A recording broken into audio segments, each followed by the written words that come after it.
Saudara, pemerintah pastikan hadir menangani korban demonstrasi yang 10 diantaranya meninggal dunia. Apa yang sudah dilakukan dan bagaimana memastikan pengusutan kasus ini transparan?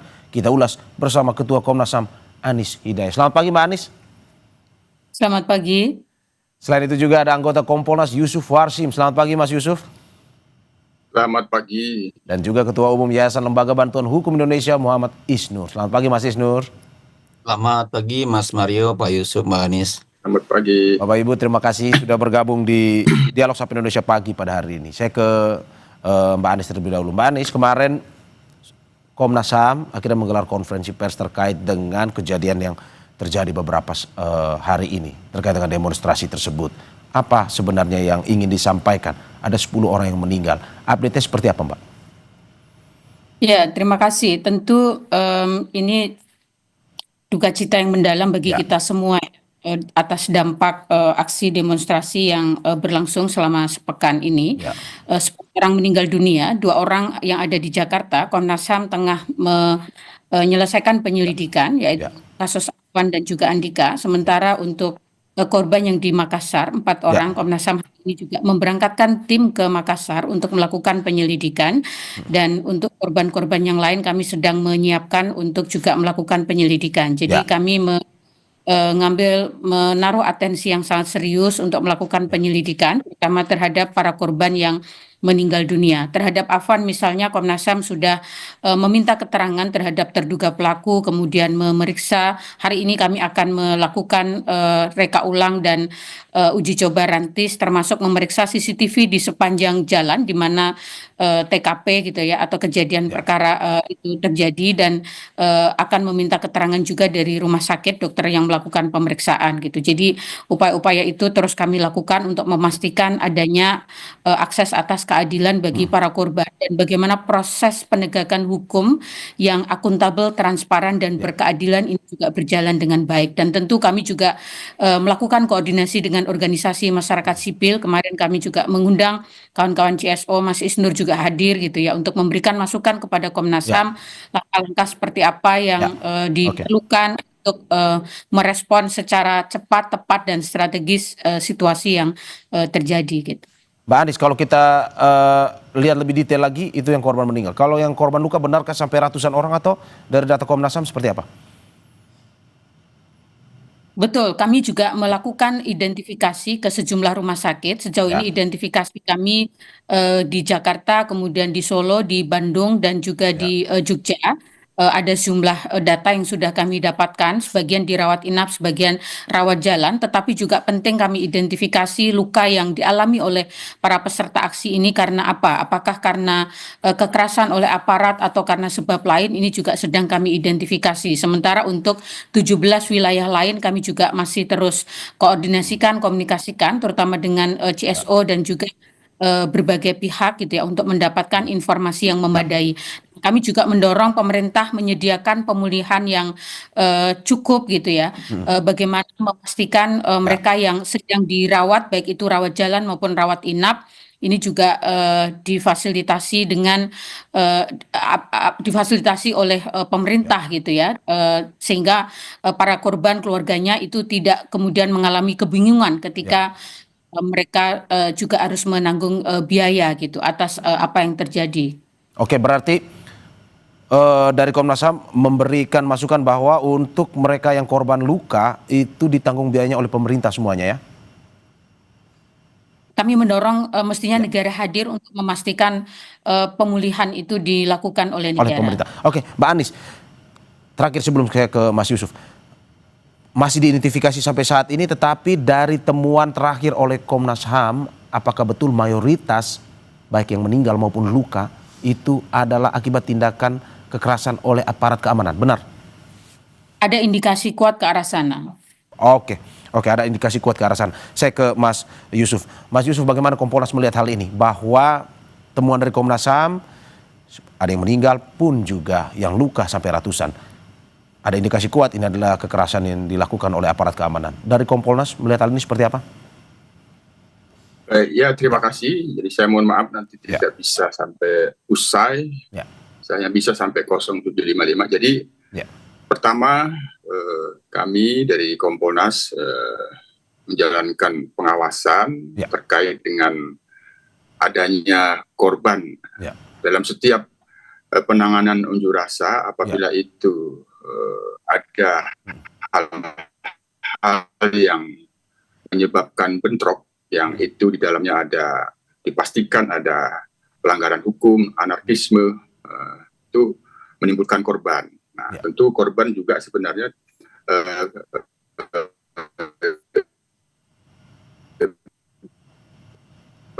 Oke. Pak Yusuf, Anda bisa mendengar suara saya, Pak Yusuf? menjalankan tugas unjuk rasa atau demonstrasi. Iya, dengar ya. Oke. Seperti ada permasalahan komunikasi. Oke. Nah, tentu terkait dengan Oke, Pak Yusuf sudah bisa. Oke. Boleh diulang penjelasannya, Pak Yusuf, karena sempat terbata-terbata tadi. Jadi terkait dengan korban, tentu kita sebagai pengawas mendorong bahwa itu dilakukan penyelidikan, termasuk juga terkait dengan yang kaitannya dengan adanya anarkisme, penjarahan, itu bagian dari proses dari penyelidikan. Nah, penanganan unjuk rasa selain daripada memberikan pelayanan, melaksanakan pengamanan, ya salah satu di antara tugas-tugas itu ya ada penegakan hukum. Nah, penegakan hukum itu apabila terjadi adanya pelanggaran hukum termasuk adanya korban. Nah, sejauh ini yang kami pantau proses terhadap adanya korban-korban itu dilakukan penyelidikan oleh kepolisian. Jadi ini yang kita awasi. Ini yang kita awasi oleh Kompolnas, bagaimana proses penyelidikan itu dilakukan profesional dan yang paling utama transparan dan akuntabel. Nah, siapapun yang kaitannya dengan korban, ya kita memastikan mereka mendapatkan keadilan. Itu Mas Yusuf. Tetapi kalau dari saat ini sampai saat ini, dari identifikasi yang mungkin juga dilakukan oleh Kompolnas, apakah memang ada temuan indikasi seperti yang disampaikan oleh Komnas HAM tadi atau bagaimana? Bahwa mungkin saja ada aparat kekerasan yang dilakukan oleh aparat sehingga menyebabkan ratusan orang luka dan juga ada 10 yang meninggal ini. Ya, proses penyelidikannya kan komprehensif. Tidak berdiri sendiri. Kompolnas sendiri di dalam mengawasi proses ini tentu melakukan pengawasan secara komprehensif, melihat tahapan-tahapan. Nah, bentrok itu tidak dipungkiri ketika dilakukan pendekatannya itu sudah masuk pendekatan penggunaan kekuatan. Nah, mengapa dilakukan penggunaan kekuatan? Tentu ada tahapan-tahapannya. Itu biasanya kalau sudah masuk ke situasi zona merah, di dalamnya ada pelanggaran hukum, ada anarkisme. Nah, hanya persoalannya, apakah tahapan yang dimaksud merah itu, misal seperti di Jakarta, di Jawa Tengah, di Makassar, ataupun di DIY, itu sudah masuk kategori yang dimaksud di dalam tahapan zona merah, sehingga diturunkanlah PHH, pasukan huru hara, yang itu biasanya dilakukan oleh Brimob. Nah, apakah itu sudah masuk ke situ? Nah, itu tentu bagian dari hal yang kami pantau dan kami evaluasi. Kemudian ketika terjadi adanya pelanggaran, nah, pelanggaran itu kan tidak satu pihak, tapi semua pihak-pihak yang melakukan pelanggaran itu harus diproses. Nah, sesuai dengan arahan Presiden khusus terkait dengan penjarahan dan anarkisme juga itu diarahkan tindakan tegas. Tentu tindakan tegas yang dimaksud ini terkait dengan negara hukum. Proses hukum dilaksanakan, adanya korban diberikan pemulihan, dan bagaimana terjadinya korban itu ya dilakukan proses penyelidikan. Itu yang menjadi perhatian kami sebagai pengawas, memastikan bagaimana proses penanganan itu bisa menimbulkan korban, dan korban itu dipulihkan, dan itu dilakukan penyelidikan hingga tuntas, transparan, dan akuntabel. Itu yang kami lakukan. Mas Yusuf, apakah memang selama demonstrasi yang berlangsung ini dari pihak Kompolnas juga memberikan masukan-masukan? Karena kan setiap hari juga muncul berita, misalkan ada korban jatuh di sini ataupun juga ada kejadian seperti ini. Apakah juga dari Kompolnas juga memberikan evaluasi ataupun masukan setiap harinya ketika dalam menangani dalam menangani demonstrasi tersebut untuk melakukan sesuai dengan aturan yang berlaku? Ya, untuk saat ini dan ke depan tentu kita tetap mendorong Polri tidak ragu-ragu di dalam menjalankan tugas kepolisiannya, menjaga keamanan dan ketertiban masyarakat, pulihkan menjadi kondusif. Yang kedua, melakukan perlindungan, pengayoman dan pelayanan masyarakat, baru yang ketiga penegakan hukum. Itu tetap dilaksanakan. Yang kedua tentu dampak daripada terjadinya bentrok yang menimbulkan korban, adanya juga anarkisme dan penjarahan, yaitu tetap diproses. Nah, itu yang kita pastikan tidak menimbulkan sangka-wasangka seolah-olah itu nanti ada perlindungan kepada katakanlah oknum yang melakukan pelanggaran. Jadi itu tetap diproses. Begitu juga dari pihak masyarakat yang itu memang ada bukti-bukti melakukan pelanggaran, itu diproses. Nah, ditangkap, tentu penangkapannya harus. Oke, saya ke Mas Isnur. Oke, Pak Yusuf. Memang ini. Oke, Pak Yusuf, saya ke Mas Isnur. Mas Isnur, bagaimana Anda melihat ini evaluasi dari YLBHI sendiri terkait dengan ini demonstrasi yang berlangsung beberapa hari ini? Apakah mungkin juga YLBHI menerima laporan-laporan terkait dengan kekerasan yang dilakukan oleh aparat atau seperti apa sebenarnya? Ya, Mas Mario dan teman-teman semua. Pertama, YLBHI dan LBH Indonesia itu membuka posko. Di Jakarta juga bersama tim advokasi untuk demokrasi. Kami membuka hotline pengaduan, termasuk juga bersama Kontras mengumpulkan data-data orang hilang. Dari data yang didapat ada sekitar 3.337 orang ditangkap selama aksi sejak tanggal 25. Berapa Mas? 3.000?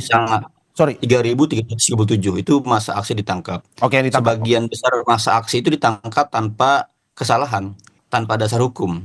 Jadi bahkan ada yang lagi sedang jalan, sedang berangkat kerja, mau ke tempat aksi baru mau mulai, itu ditangkap. Jadi banyak penangkapan yang tidak berdasar hukum. Apa alasannya nggak jelas gitu. Itu yang kami dapat pengaduan. Kemudian ada 1.042 masa aksi yang luka-luka dan dilarikan ke rumah sakit. Itu berdasarkan pengaduan dan pemantauan kami. Jadi memang ini kekerasan dan pelanggarannya berskala masif, berskala luas. Kami menemukan setidaknya di 17 kota. Itu terjadi hal seperti itu. Dan itu pola yang sama, Mas. Jadi bukan karena oknum di sini, enggak, dia serentak sama di seluruh wilayah.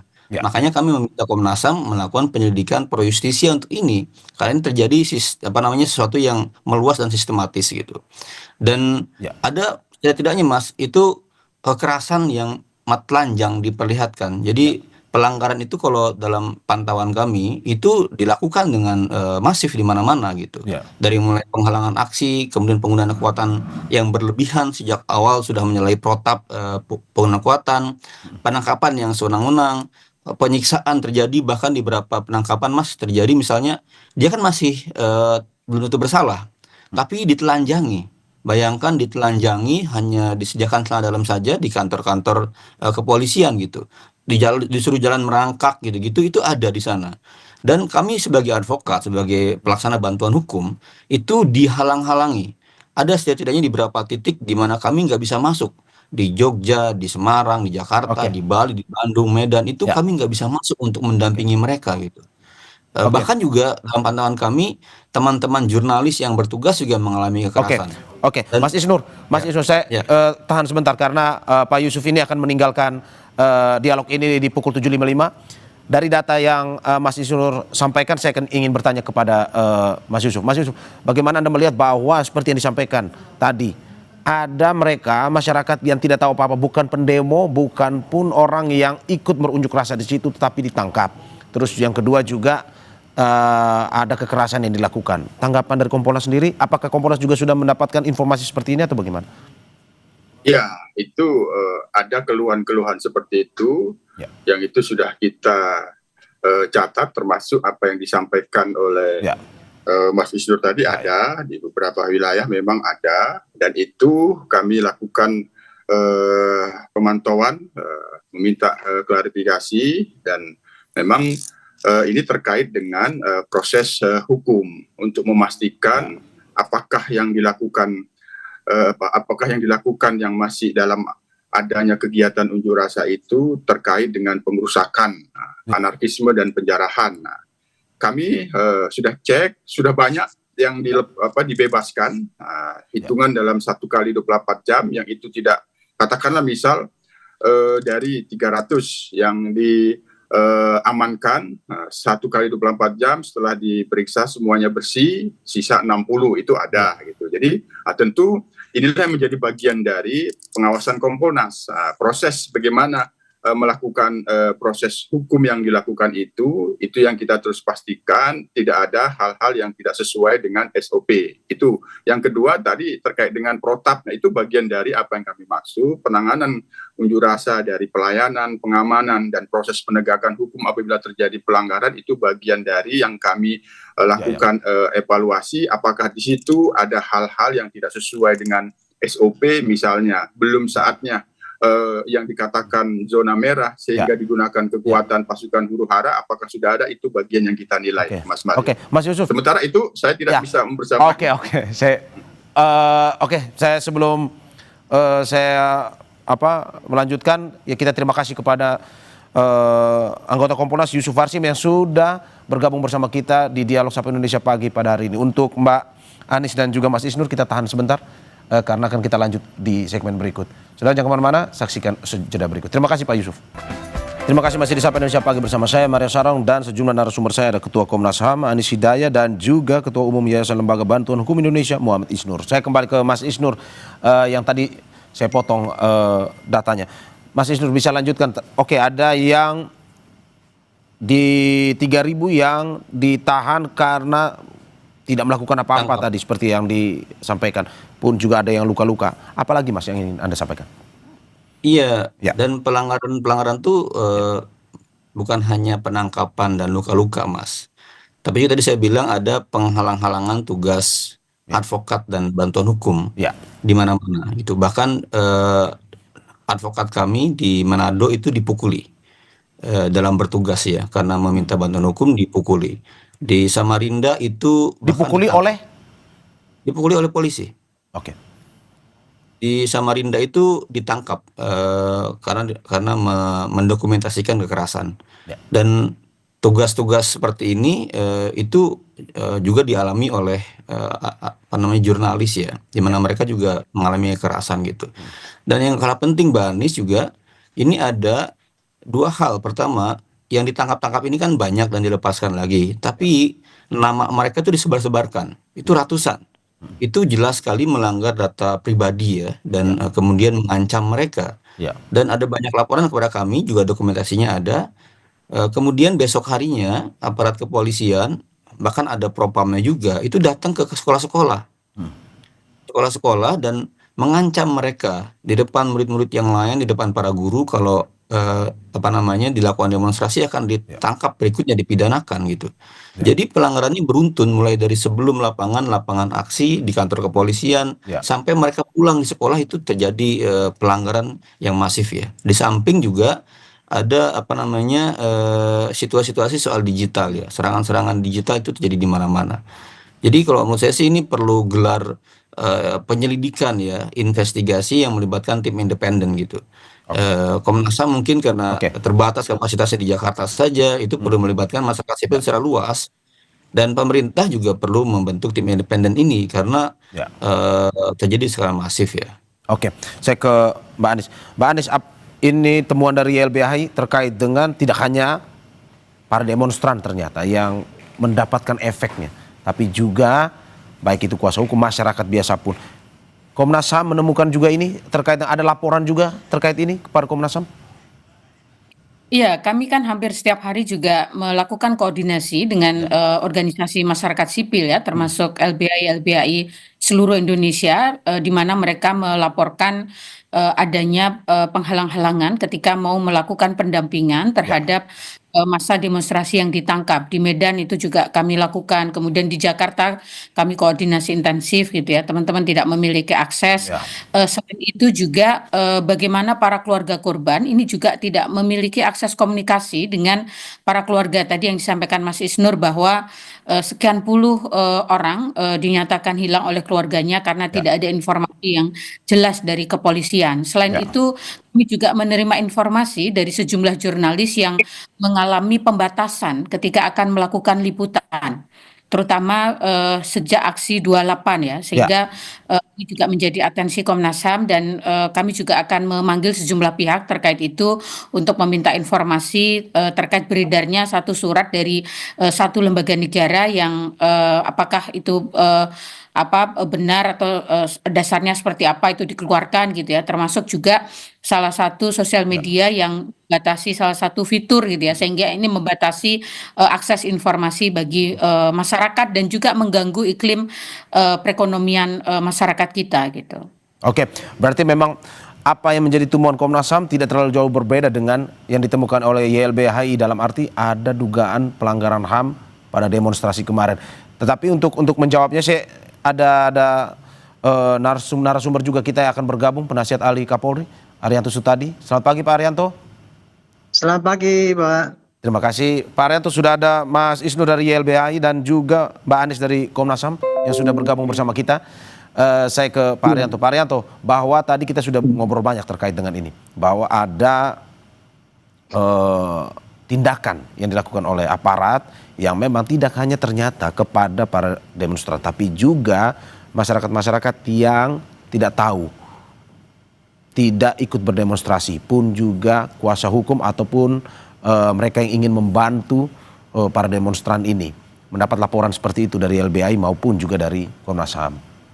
Dari polisi sendiri, apakah memang betul Pak, dalam demonstrasi yang terjadi beberapa hari ini laporan yang diterima oleh Komnas HAM ataupun YLBHI juga dilihat benar seperti itu Pak? Ya, kalau dari kacamata polisi ya Pak ya, secara teori Pak ya, penyampaian unjuk rasa itu adalah itu tugas pokok polisi justru melindungi pada mereka Pak. Itu teorinya begitu ya selama ini sejak undang-undang teorinya ya Pak ya? Pendapat di depan umum itu. Iya teorinya gitu. Tetapi dalam prakteknya Pak, selama ini praktek unjuk rasa itu yang di lapangan itu selalu ditunggangi oleh para perusuh Pak. Gitu loh. Sehingga kita sulit membedakan gini ya Pak. Setiap menghadapi suatu unjuk rasa yang isinya penyampaian pendapat, itu polisi pasti akan dihadapkan pada 4 kelompok paling dapat. Kelompok pertama adalah para pendemo yang murni yang menyampaikan aspirasi. Kelompok kedua adalah penonton yang harus dilindungi juga oleh polisi. Dua kelompok itu harus dilindungi, tapi dalam prakteknya selalu disusupi oleh para perusuh. Para perusuh itu yang menarik-narik untuk menimbulkan tindakan anarkis. Itulah yang harus dilakukan oleh polisi untuk penindakan, pencegahan maupun penindakan penangkapan. Yang terakhir adalah kelompok yang menggerakkan, yang mendanai, yang mengirim mereka. Itu yang dihadapi oleh polisi ya. Dan kemudian dalam prakteknya setiap unjuk rasa yang anarkis, yang massal itu Pak, itu terjadi biasanya begini. Di pagi hari itu ketika orasi disampaikan secara baik-baik itu berjalan dengan lancar. Tapi kemudian ketika siang, kemudian udah mulai itu akan pengen masuk gedung dan sebagainya itu membakar ban dan sebagainya, itu dilakukan oleh perusuh Pak, yang membaur dengan para yang demonstran yang menyampaikan aspirasi itu tadi. Yang terakhir puncaknya adalah ketika itu demonstrasi itu habis masa berlakunya, secara teori kan biasanya kan polisi harus membubarkan itu. Nah inilah yang dimanfaatkan oleh perusuh tadi untuk menunjukkan bahwa inilah polisi itu represif. Akhirnya kan terjadi tindakan anarkis. Pak, jadi berarti gitu, bukan murni. Berarti bukan murni pendemo, ada perusuh juga yang masuk dalam situ ya Pak ya? Selalu Pak, itu pasti ada. Dan selalu itu ada. Itulah yang ditindak oleh polisi, tapi kemudian diviralkan oleh perusuh tadi ya, penggerak di belakang itu Pak. Ini Pak Arianto, sedikit anarkisnya daripada aparat gitu. Pak Arianto, kira-kira itu yang terjadi di lapangan Pak. Sedikit menjawab juga tadi apa yang ingin disampaikan oleh dari Mas Isnur dan juga Mbak Anis, bahwa ada masyarakat sipil juga Pak yang bukan pendemo tapi juga ditangkap. Ini juga ada kekerasan terhadap kuasa hukum yang ingin membela demonstran. dari Pak Arianto tanggapannya seperti apa Pak? Ini katanya ada juga kejadian seperti ini Ya, di lapangan. itulah kenyataannya. Memang kenyataannya mungkin kayak gitu ya. Yang di lapangan itu yang ditangkap oleh polisi itu pasti orang yang melakukan tindakan anarki gitu ya.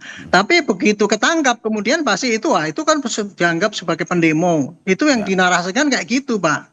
Ini saya ingin menyampaikan ya Pak ya. Itu yang namanya perusuh yang di belakang itu Pak, dia taktiknya tuh sangat dahsyat sekarang ini. Dia selalu memviralkan kegiatan-kegiatan yang anarkis yang dilakukan oleh polisinya. Sedangkan kegiatan yang mereka anarki yang mereka kirim itu dia lindungi dengan alasan mereka itu adalah bagian daripada penyampai demo. Itulah yang saya ingin sampaikan kepada masyarakat ya. Kita itu diadu gitu loh Pak. Jangan sampai kita kemudian melihat dengan kacamata kita sendiri memperjuangkan seakan-akan benar padahal kita tuh diadu domba Pak. Aparat itu sudah sampai, sudah kerja betul-betul ya. Tetapi kemudian diviralkan yang anarkis terus. Selama ini kan kejadiannya gitu. Kita lihat akibat daripada yang terakhir ini kan begitu dahsyatnya ya, korbannya banyak itu korbannya. Saya ke Mas Isnur. Jangan disalahkan kepada aparat. Saya tidak membela itu ya. Tapi kita itu lagi diadu domba oleh para perusuh yang di belakang layar nggak kelihatan. Saya ke Mas Isnur. Mas Isnur, bagaimana Anda mendengar jawaban dari Pak Arianto bahwa yang Anda masukkan tadi mungkin saja ada yang mengadu domba. Sebenarnya itu pendemo, tapi ketika ditangkap berpura-pura atau memberikan alasan bahwa ini saya sebenarnya masyarakat sipil atau masyarakat biasa.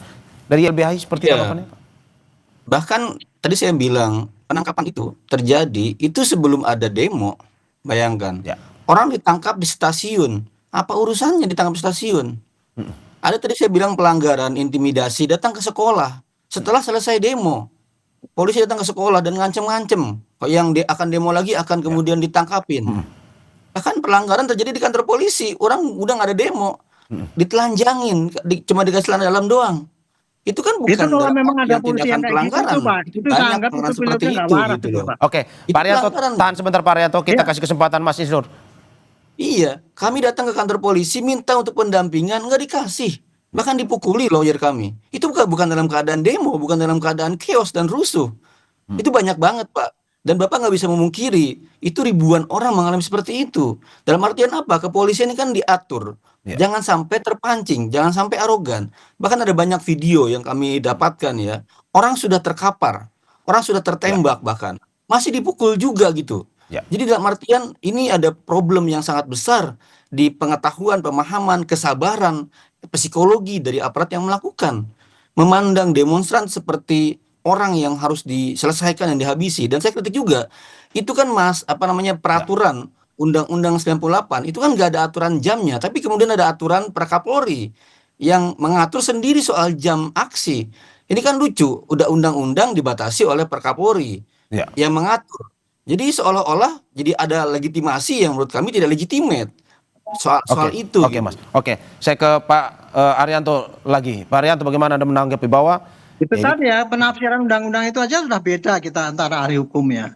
Di dalam undang-undang penyampaian pendapat di muka umum itu ya, itu jelas disampaikan itu ya, menyampaikan kebebasan berpendapat itu hak asasi manusia dan itu dilindungi. Oleh karena itulah doktrin daripada polisi itu ketika mengamankan itu adalah tugas pokoknya mengamankan mereka.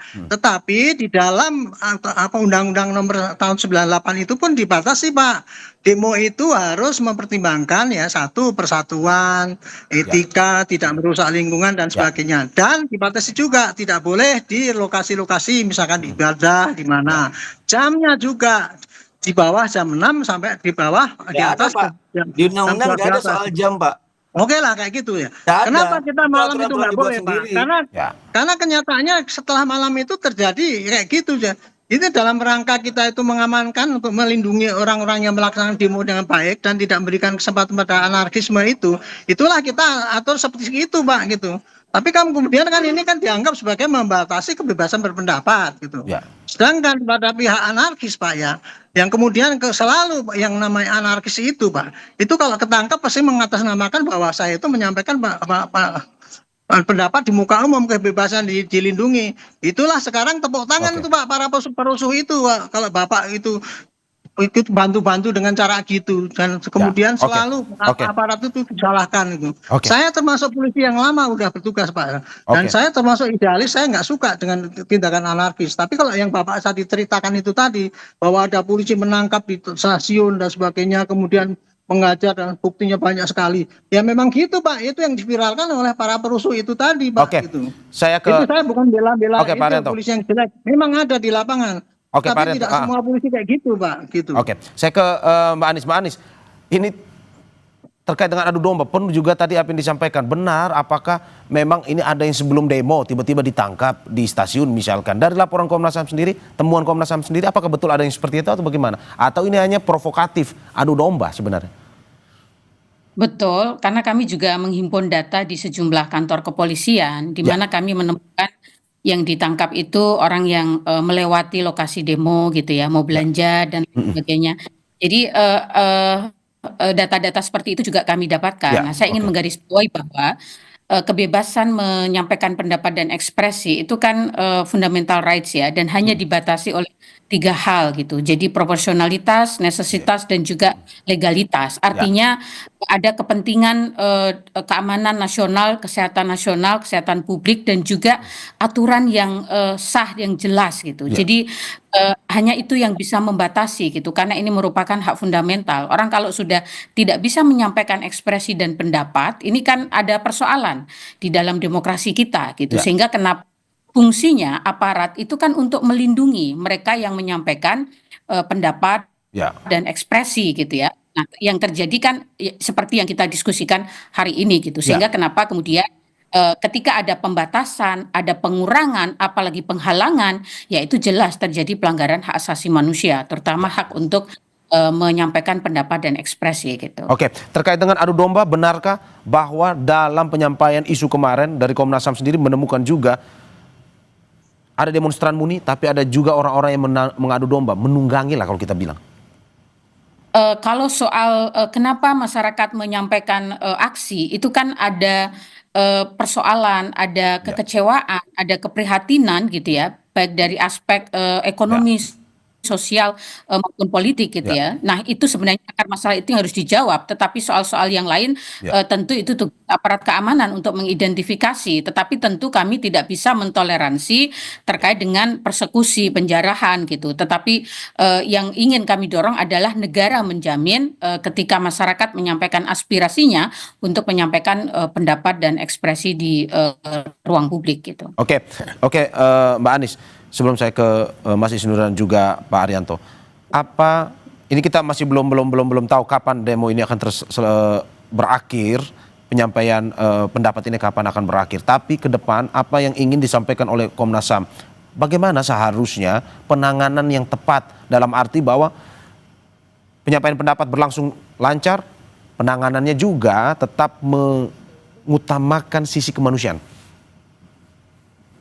Ya, dalam berbagai kesempatan termasuk dalam aksi sepekan, Komnas HAM menyampaikan agar aparat keamanan itu menghindari penggunaan pendekatan kekerasan dan bagaimana tetap berpedoman pada prinsip-prinsip hak asasi manusia, termasuk bagaimana menyikapi masa demonstrasi yang itu anak-anak misalnya, karena di dalam instrumen hak asasi manusia internasional, terutama tentang pelindungan anak, anak itu juga punya hak untuk menyampaikan pendapat dan ekspresi, karena mereka merupakan kelompok rentan, maka ketika mereka menyampaikan pendapat dan ekspresi, dibutuhkan perlindungan negara yang lebih gitu, bukan justru sebaliknya mereka kemudian ditangkap, ditahan sewenang-wenang gitu. Ini kan yang terjadi dalam sepekan terakhir gitu. Jadi saya kira kita menghimbau aparat untuk bekerja secara profesional, akuntabel dan transparan, mengedepankan prinsip-prinsip hak asasi manusia, dan tentu kita terus mendorong agar masyarakat dalam menyampaikan pendapat dan ekspresi itu dilakukan secara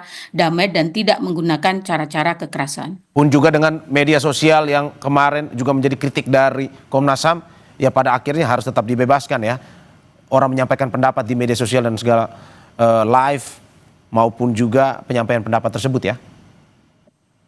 Betul, karena itu kan bagian dari hak atas informasi yang artinya juga dilindungi ruang digital, sebagai bagian dari ruang publik. Saya ke Mas Isnur. Ya. Apa yang Anda ingin sampaikan terkait dengan penanganan yang lebih yang Pak Arianto bilang gini, antara kepolisian dan tugas menjaga dan kemudian penting untuk berkomunikasi dengan massa aksi. Kalau kemudian ada penyusup, ada orang-orang yang memprovokasi, memancing, itu bisa diatur mekanismenya. Bagaimana mengeliminir orang-orang ini. Dalam banyak kasus Pak Arianto, justru yang di tengah dalam banyak video dan di tengah-tengah masa aksi, justru ada aparat yang tak berseragam yang memprovokasi. Di dalam banyak video bahkan yang ada yang berseragam ikut melempar-lempar juga. Jadi penting sebenarnya ini diperlukan evaluasi menyeluruh buat kepolisian dalam mengawal aksi gitu. Misalnya gini, Brimob itu kan dalam konteks peraturan Kapolri itu kan dia sudah ganti. Kalau sudah dalam keadaan chaos, dalam banyak aksi, Brimob sejak awal sudah mengawal aksi. Itu sudah menyalahi SOP. Di undang-undang misalnya, kalau ada pemberitahuan aksi wajib diberikan tanda terima. Ini sejak awal ditolak tanda terimanya. Jadi ada banyak hal ya, dan ini bukan hanya saat aksi hari ini aja, Mas Mario, dalam hal sejak tanggal 25. LBH mendampingi aksi itu sangat sering, setiap hari. Dari mulai tahun 70-80-an, akan ada demonstrasi ke depan sepanjang hari. Dan pelanggaran bukan hanya saat-saat hari ini, di minggu ini. Tapi juga pelanggaran di aksi-aksi yang lain, aksi May Day, aksi reformasi di korupsi 2019, 2020, itu terjadi yang berulang-ulang. Dan kami sudah memberikan masukan, Pak Arianto. Kami bertemu dengan Pak Wakapolri, dengan Pak Kadifropam, Pak Irwasum, memberikan masukan agar apa? Pertama, minimal standar yang dimiliki ya, ada perkap soal implementasi standar hak asasi manusia. Itu di sana aparat tidak boleh terpancing, tidak boleh arogan, tidak boleh sampai memukul gitu. Nah ini coba tolong laksanakan dulu aja itu peraturan Kapolri soal standar implementasi HAM, ya kan? Soal bagaimana langkah 1, 2, 3, 4, 5, 6 itu dipakai tahapannya. Itu dipakai dulu aja. Ini kadang-kadang kita lagi aksi May Day, Mas Mario. Ini lagi damai, teman-teman lagi nyanyi-nyanyi aksi-aksi. Tiba-tiba langsung datang water cannon dibubarkan gitu. Itu banyak hal di lapangan temuan kami yang sudah kami berikan juga kepada banyak hal yang masih menjadi kritik ya Mas Isnur. Saya ke Pak Arianto. Pak Arianto, bagaimana dari kepolisian sendiri selain pengamanan lebih humanis, tapi juga untuk korban yang meninggal kita turut berduka semua, bahwa dari polisian aktif dan juga bisa mengusut tuntas para pelaku yang akhirnya menyebabkan jatuhnya korban meninggal ini. Enggak, saya akan menjawab yang tadi itu Pak ya. Saya hanya menyampaikan begini Pak, tolong ya sekarang ini dibedakan antara, ini kasus yang terjadi di lapangan itu adalah antara penyampaian pendapat. Ya, penyampaian pendapat hak daripada orang siapapun untuk menyampaikan pendapat yang harus dilindungi oleh undang-undang. Dan disitulah polisi sudah bertugas yang sejak dari dulu itu. Karena saya juga merancang perkapnya itu. Tugas pokok polisi adalah melindungi mereka. Tetapi yang terjadi sekarang ini adalah harus dibedakan Pak antara tindakan anarkis ya. Dengan tindakan penyampaian pendapat yang dilakukan oleh polisi selama ini, apalagi kemarin diperintahkan oleh Pak Presiden itu, tangkap tindakan anarkis itu ya sesuai dengan hukum. Itulah yang dilakukan oleh polisi sekarang ini ya. Adapun terjadi di sana di lapangan itu terjadi ekses. Misalkan itu tadi kan dikasihkan contoh-contoh masih ada itu tindakan yang seperti orang kita lagi demo ditangkap dan sebagainya itu ya. Sepanjang pengamatan saya ya Pak ya, polisi itu ya memang tidak semua baik Pak, tetapi tidak semua brutal kayak gitu Pak. Itu yang saya yang tidak agak sedikit miris ya, karena itu olah daripada para perusuh itu Pak, dia memframing seakan-akan gitu Pak, tindakan polisi itu semua brutal sehingga semua rencana dia itu untuk menimbulkan kekacauan itu tidak direspon oleh polisi. Pak Arianto. Gitu. Ini tapi evaluasi. Dia mengatakan tadi Pak. Ini evaluasi ke depan. Anak-anak kecil kok ditangkapin itu Pak. Itu anak-anak yang kecil itu contoh kemarin di Kalimantan itu kan ditangkap karena apa? Dia suruh bakar, suruh ini. Masa itu menyampaikan pendapat? Itulah keadaan yang sebenarnya di lapangan dari kacamata saya gitu Pak. Jadi saya intinya gini Pak, kita jangan sampai diadu domba oleh provokator yang belakang layar itu, sehingga kita sini gontok-gontokan sendiri. Oke. Pak, ini kita harapkan evaluasi yang terbaik dalam arti bahwa ya penyampaian pendapat perlu dilakukan, tetapi korban tidak perlu lagi ada yang jatuh ke depan ini, terutama ya masyarakat kita yang ingin menyuarakan aspirasi tersebut. Korbannya ya, kan terima banyak, kasih. Pak, itu polisinya juga banyak, masyarakat juga banyak itu. Ya, dan kita turut belasungkawa juga kepada korban yang baik dari masyarakat sipil maupun juga dari pihak kepolisian. Terima kasih Pak Arianto atas apa yang disampaikan. Terima kasih Mas Isnur atas apa yang disampaikan dan juga Mbak Anies. Semoga apa yang disampaikan bisa memberikan masukan yang lebih baik lagi ya untuk penanganan ke depan. Terima kasih, sehat-sehat selalu. Terima kasih, Mbak Ari, Mbak Ani.